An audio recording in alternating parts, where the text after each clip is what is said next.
Shalom saudaraku sekalian.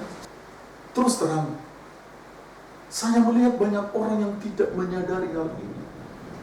Banyak orang yang merasa tidak punya masalah dengan kehidupannya, tidak punya masalah dengan keberadaannya, tidak punya masalah dengan pola pikirnya. Banyak orang berpikir sudah menjadi orang Kristen maka sudah cukup, sudah selesai. No, hari ini kita menjadi orang Kristen. Saya mau katakan saudaraku sekalian yang dikasihi Tuhan, semuanya belum berakhir.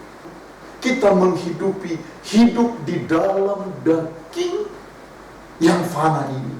Dan kekuatan daging ini masih begitu sangat kuat menguasai hidup kita. Meskipun hari ini kita berkata, aku anak Tuhan. Tetapi percayalah saudaraku sekalian yang dikasihi Tuhan, anak Tuhan yang ada di dalam diri saudara itu masih hidup di dalam bencana tanah liat yang fana. Dan kalau kita tidak berperang melawan seluruh gairah dari bencana tanah liat yang terbuat dari tanah itu, maka saudaraku sekalian, sadar atau tidak sadar, manusia duniawi akan begitu sangat berkuasa menguasai kita. Karena itu tanpa sadar manusia daging, manusia duniawi itu menjadi pemimpin di dalam hidup kita. Menyadari hal ini saudaraku sekalian, tidak bisa tidak.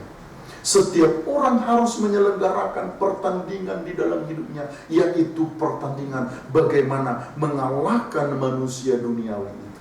Manusia daging kita dikalahkan, maka dengan sendirinya manusia roh kita akan semakin besar, akan semakin tumbuh.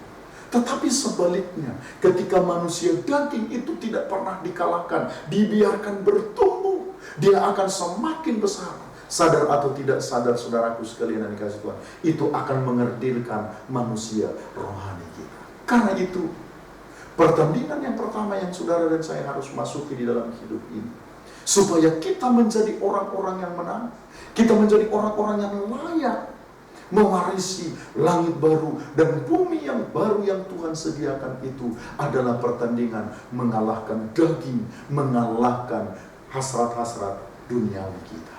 Yang kedua, pertandingan yang wajib terselenggara di dalam hidup kita adalah pertandingan bagaimana kita menjadi serupa dengan Kristus setiap saat di dalam hidup ini. Itulah perjuangan kita. Perjuangan kita bukan mencari makan dan minum, bukan mencari apa yang akan kita pakai, apa yang akan kita kenakan di dalam hidup kita. Tapi perjuangan kita adalah sekali lagi bagaimana saudara dan saya semakin menjadi seperti Yesus. Alkitab berkata, dia harus menjadi yang sulung di antara banyak saudara. Kristus harus menjadi yang sulung di antara kita. Itu berarti saudaraku sekalian, kita harus menjadi saudara bagi Kristus. Saudara dalam arti apa saudaraku?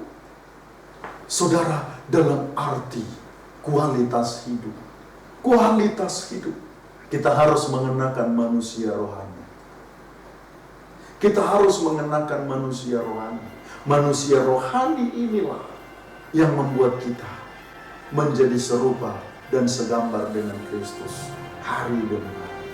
Kalau kita tidak memasuki peperangan yang seperti ini, maka tidak mungkin kita bisa disebut menjadi umat yang menang. Umat yang menang adalah umat yang sudah mengalahkan musuh. Musuh kita bukan iblis, musuh kita bukan manusia, musuh kita adalah manusia daging kita.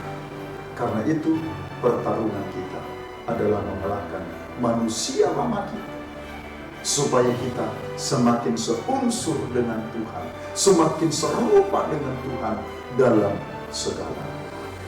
Selamat berperang, dan kiranya Tuhan memberikan kekuatan bagi saudara untuk menjadi pemenang di dalam pertandingan yang diwajibkan bagi saudara.